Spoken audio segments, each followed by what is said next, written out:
C'est quoi votre truc? Bon, c'est quoi votre truc ce matin? Nous recevons sur le plateau Aurélie Kondo. Bonjour Aurélie. Oui, bonjour. Merci d'être avec nous, fondatrice passionnée du festival Vignes et Culture, qui orchestre une expérience itinérante mêlant spectacle, gastronomie et découverte viticole.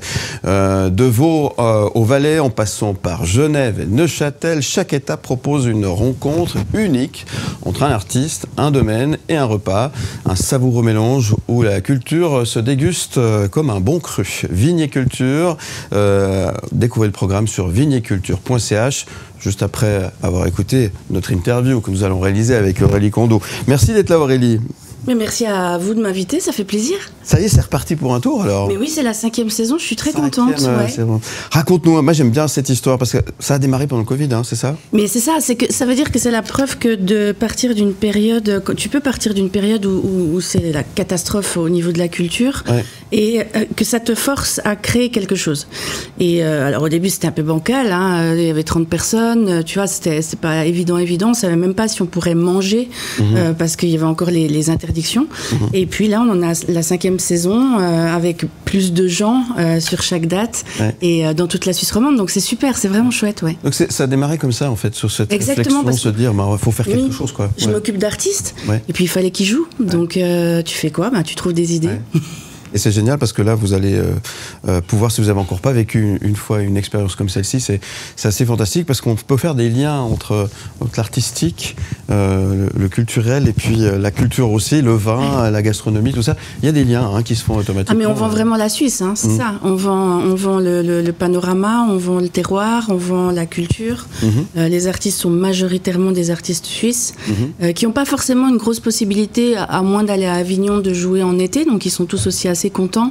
Ça permet de faire un trait d'union entre les saisons de théâtre parce que l'idée c'est justement de ne pas leur faire concurrence. Les artistes proposent une carte de visite qui peut ensuite amener les gens à aller les voir en spectacle. Donc c'est tout un petit module qui est plutôt assez sympa, et puis les gens reviennent aussi dans la même saison ou d'une année à l'autre. On a beaucoup de gens qui reviennent, donc c'est que ça va. Donc c'est pas parce qu'on découvre des bons artistes de chez nous, on découvre des bons vins de chez nous, effectivement. Ça c'est hyper important. Alors comment justement tu sélectionnes les domaines? Tu vas goûter avant? Comment ça se passe? Toujours. Mais c'est obligé.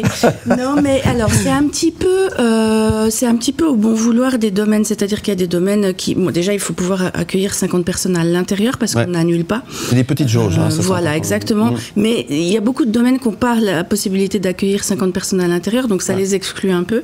Et puis ensuite, il y en a qui viennent, il y en a qui sont là depuis le début.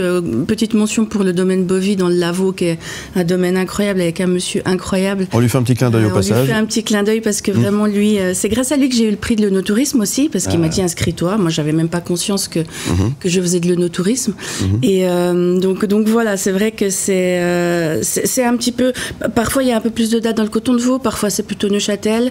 Il y a toujours un petit peu moins sur Genève et le Valais. Après, c'est aussi dû certainement au fait que... Oui, exactement, voilà. Donc, ouais, c'est ça.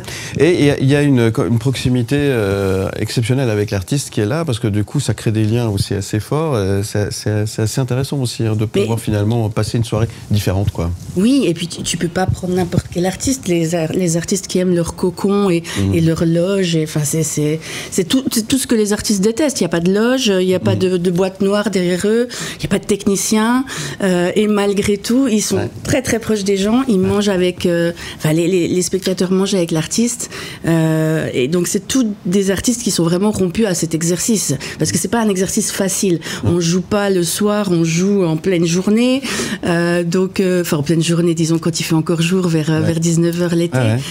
Donc oui, mais et malgré ça, ça donne quelque chose de super intime et super intéressant, ouais.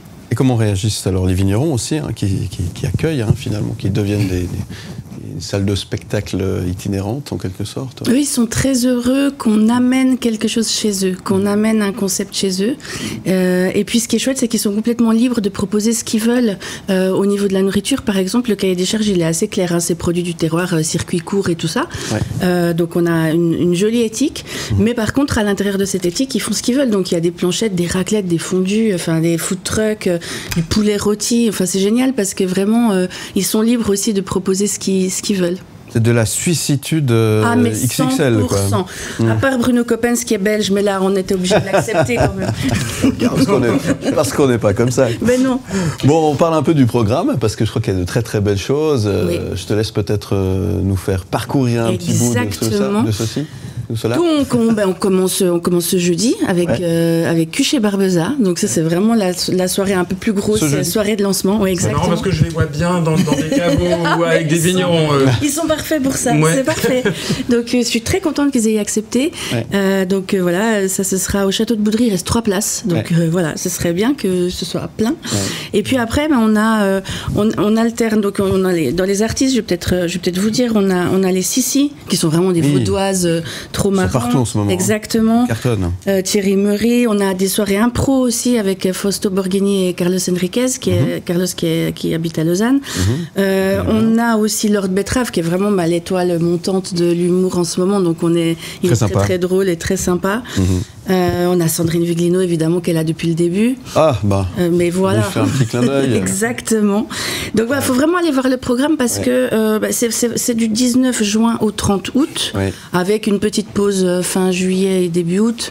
Mais vraiment le programme. Christian Mukuna aussi, qui est un artiste super chouette. Bien sûr. Donc voilà, il y a vraiment de quoi faire. Et l'idée aussi, c'est d'avoir des artistes qui sont fédérateurs. C'est-à-dire qu'on n'est pas là sur Viniculture, on a aussi conscience du public qu'on a, qui est un public plutôt épicurien, plutôt bon enfant, plutôt. Il n'y a pas une démarche de revendication ou de mettre des artistes qui sont géniaux dans une salle de théâtre, mais qui peuvent être un petit peu tout à coup avoir des propos un peu clivants. Donc vraiment, on fait attention à ce que ça puisse plaire à n'importe qui, à tout le monde. Et c'est en ça que je l'ai choisi aussi. Et qu'est-ce qui ressort, justement, les premières remarques que tu as pu, en tant qu'organisatrice, recueillir du public qui est venu passer une soirée comme ça, hors du temps, un peu exceptionnelle, ou finalement se faire plaisir, quoi. Qu'est-ce qui ressort C'est une expérience aussi. Moi, ce qui m'a touchée, c'est c'est quand j'ai vu que ça commençait à s'offrir en cadeau. Et c'est pas mal, ça. C'est vrai que tu fais un truc avec tout ton cœur et ça s'offre Viniculture à Noël, quoi. Ouais. Et ça m'a touchée. Et non, mais tu vois les gens ressortir avec... le baromètre, il est facile. C'est-à-dire que tu vois les gens ressortir avec la banane et avec des cartons de vin et ils ont passé un bon moment et tu te dis, ok, c'est bon, c'est qu'on a tapé assez juste. Donc c'est bien. Pour ça, en culture et notamment en humour, c'est qu'on a la réponse. Thomas connaît ça très bien, mais on a la réponse assez rapidement. Et évidemment, il y a déjà les saisons suivantes qui sont en train, j'imagine, de se préparer. Ça, c'est la 5e édition. Oui. Ça marche plutôt bien. Il faut quand même un peu vous dépêcher parce que là, il faut réserver, évidemment. Hein, c'est la règle. C'est très important de réserver parce que la jauge n'est que de 50 personnes, effectivement. Voilà. Et pour réserver, il faut aller sur vigneetcultureenunmot.ch. Exactement, et on est aussi sur la plateforme monbillet.ch.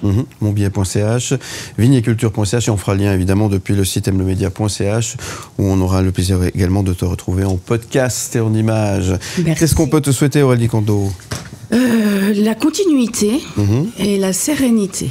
Eh bien, on te souhaite tout ça. Merci beaucoup. Tu viens nous trouver quand tu veux. C'est très gentil en tout cas, merci beaucoup. Et bravo pour cette très très belle initiative parce que ça soutient tout le monde, ça soutient les vignerons, ça soutient la gastronomie, les circuits courts comme tu disais tout à l'heure et les artistes bien évidemment.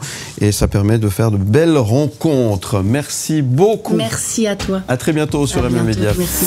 Où tu veux. Comme